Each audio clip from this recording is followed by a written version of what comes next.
Saya anak Tuhan sejak lahir. Orang tua saya Kristen. Saya lahir dari keluarga miskin.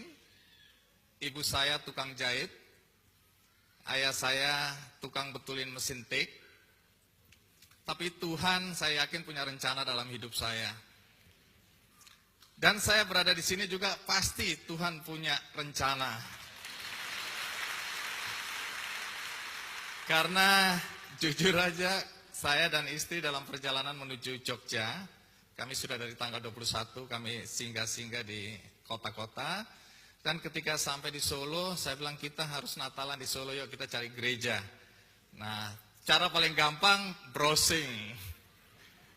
Begitu di Google, saya lihat ada gereja di sini, saya bilang yuk besok pagi kita ke gereja. Jadi hari ini saya berada di sini karena saya lewat di Solo. Baik, karena diminta ada kesaksian. Yang banyak dibaca adalah kesaksian saya ketika saya menulis di Andy's Corner ya, di website saya, tentang bagaimana kesaksian bahwa Tuhan itu ada. Ketika saya remaja tumbuh dan mencari identitas diri, pada saat itu saya melihat hal-hal yang menurut saya tidak cocok dengan prinsip-prinsip yang selama ini diajarkan di gereja. Beberapa jemaat saya lihat karena bertetangga di luar gereja, mereka kasar dengan istri-istri mereka.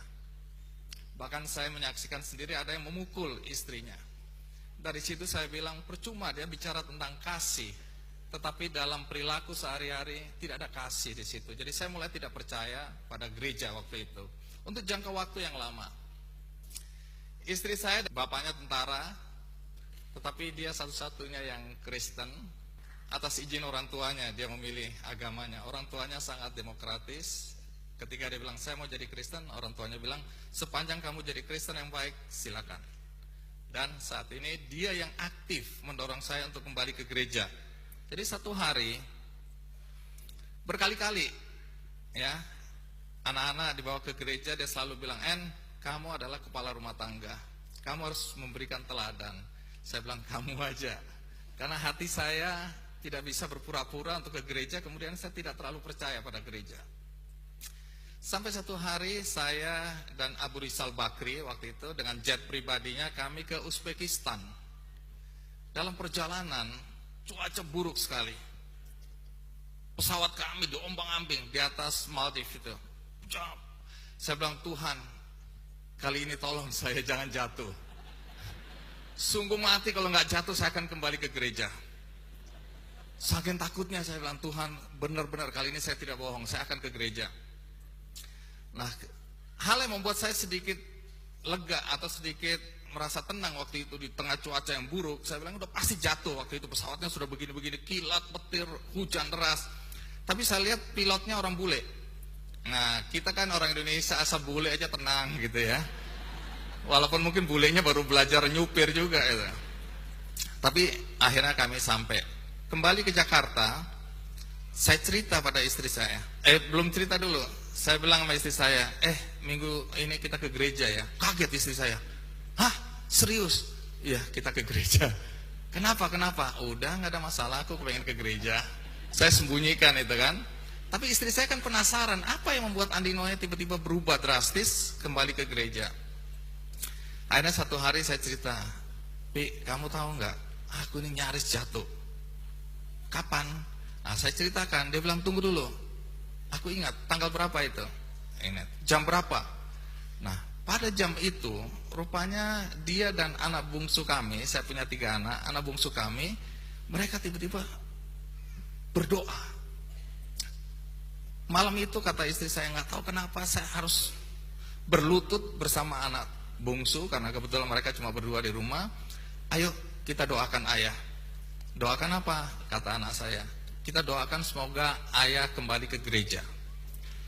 Dan jam itu, detik itu dia berdoa dan detik itu pesawatnya begini.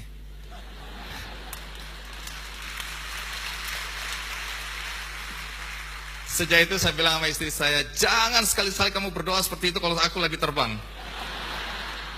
Deg-degannya luar biasa. Jadi saya bilang lain kali doanya waktu aku di darat aja, jangan di udara. Saya ini penakut naik pesawat. Jadi pada saat itu memang doanya dikabulkan dan sejak saat itu saya ke gereja.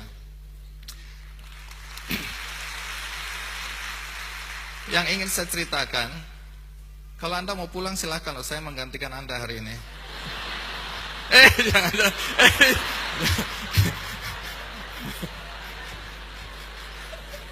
Soalnya sudah 8 kebaktian, jadi mungkin Anda capek, Anda mau pulang istirahat. Biarkan saya jadi pendeta hari ini. Istri boleh ditinggal, Anda pulang aja. Nah, satu hari kakak saya punya 2 kakak perempuan, minta diantarkan ke dokter. Saya bilang, ayo saya antarkan. Dokter apa? Spesialis kanker. Nah, sudah lama rupanya dia menahan diri. Dia tahu bahwa dia kena kanker. Cuma dia tahu juga, toh kalau sampaikan ke saya, waktu itu saya anak bungsu, 5 bersaudara, dan selama ini saya menanggung seluruh keluarga saya. Dengan gaji saya hanya sebagai wartawan, tapi Tuhan luar biasa. Kakak saya tanggung dengan 5 anaknya, ada kakak perempuan lagi saya tanggung dengan 3 anaknya. Jadi tiba-tiba anak saya jadi 11 orang dengan gaji yang cuma segitu. Tapi Tuhan luar biasa, semua bisa saya cukupi.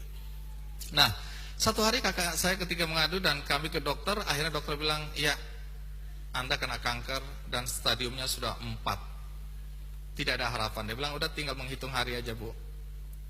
Kakak saya nangis. Saya bilang, kenapa kamu gak kasih tahu saya sejak awal? Dia bilang, aku gak mau menyusahkan kamu lagi. Karena dia tahu saya tidak akan mampu membiayai dia kalau dia masuk rumah sakit. Karena dengan beban yang saya pikul aja sudah berat sekali.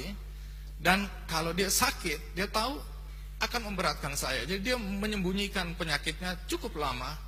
Sampai akhirnya dia tidak tahan dan dia sampaikan ke saya dan sudah stadium 4 dan terlambat. Saya bilang kita harus usaha. Dia bilang udah gak apa-apa, aku udah siap. Enggak boleh, kita harus usaha.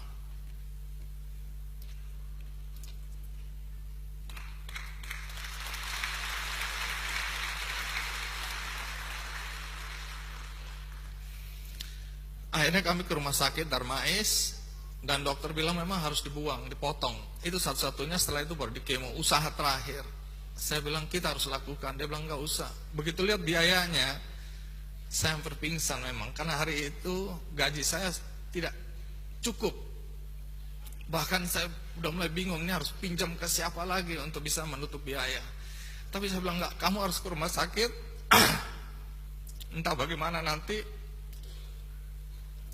biayanya. Nah, malam itu karena saya tidak tahu lagi saya harus mencari uang dari mana, saya berlutut. Ini sebelum saya kembali ke gereja. Jadi ini sebelum kejadian yang pesawat digoyang tadi, saya tidak ke gereja. Tapi hari itu saya bilang, saya tidak punya jalan keluar selain pada Tuhan. Saya berlutut sendirian di kamar. Saya bilang, Tuhan, sebagai manusia saya sudah tidak tahu lagi bagaimana caranya.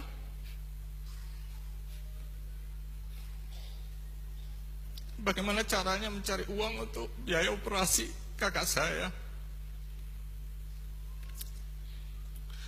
Berdoa sampai jam 2 pagi.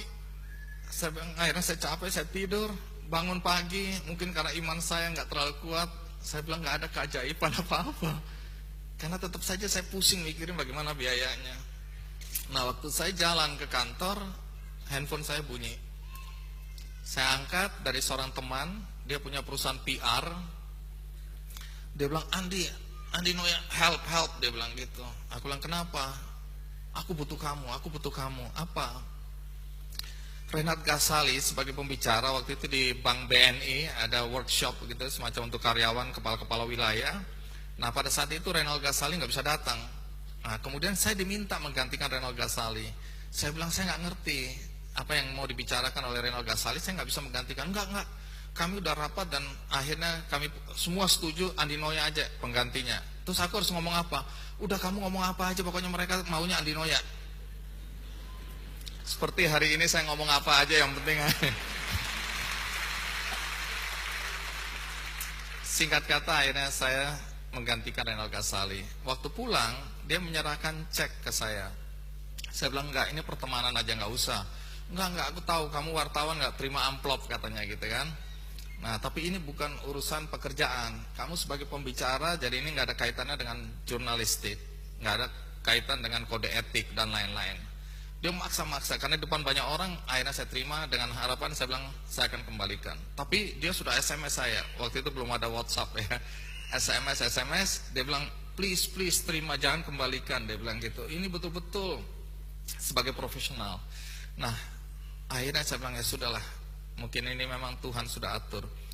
Saya terpikirkan kembali, oh iya, siapa tahu bisa-bisa untuk nambah uang operasi kakak saya. Begitu saya buka, bapak-bapak, ibu-ibu sekalian, tahu berapa angka di dalam cek itu?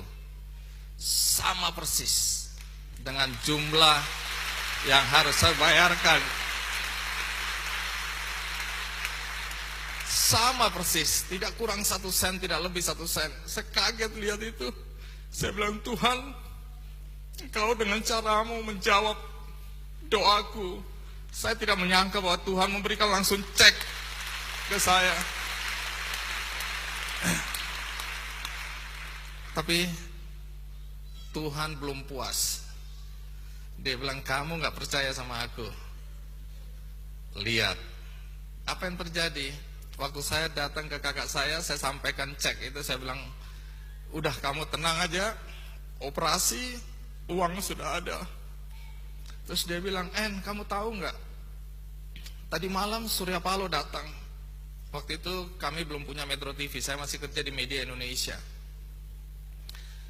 Surya Paloh, ngapain? Surya Paloh adalah pemilik Media Indonesia waktu itu, sampai sekarang. Nah, saya bilang, ngapain Surya Paloh? Nggak tahu, dia datang aja besuk aku. Loh, saya nggak cerita sama sekali ke Surya Paloh bahwa kakak saya sakit. Terus apa kata Surya Paloh? Dia bilang, mulai hari ini sampai kapanpun juga seluruh biaya saya yang akan tanggung. Dan itu dia buktikan 1 tahun lamanya dalam perawatan. Karena 1 tahun itu kakak saya tidak pernah keluar dari rumah sakit. Dia setiap hari berada di rumah sakit. Dan kakak saya imannya luar biasa. Karena dia mengajarkan saya, dia bilang, dia panggil saya Andy. Kita ini ibarat arang, orang-orang Kristen. Waktu itu kan saya tidak percaya pada gereja. Dia yang selalu mendorong saya. Bahkan baptis saja, walaupun hati saya waktu itu belum terlalu percaya, dia bilang, enggak, kamu harus baptis saja. Nah, dia bilang, kita ini ibarat arang. Kamu enggak bisa merasa bahwa imanmu cukup kuat. Karena saya selalu merasa, saya percaya pada Tuhan Yesus Kristus. Saya enggak perlu ke gereja. Iman saya sangat kuat, saya bilang. Dia bilang, enggak bisa, Kenapa? Ibarat arang dalam tungku. Gereja adalah tungku. Kalau kamu keluar, kamu mungkin akan jadi bara. Tapi berapa lama kamu? Karena ketika imanmu mati, kalau kamu di gereja, maka arang-arang lain yang akan membakar kamu sehingga imanmu terus tumbuh.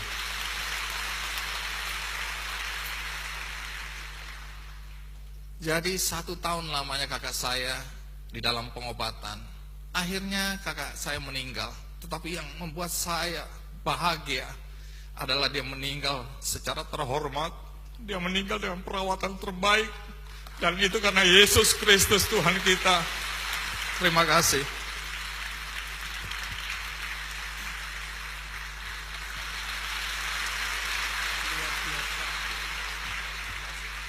Ya, sekali lagi beri tepuk tangan yang meriah untuk Tuhan kita Yesus Kristus.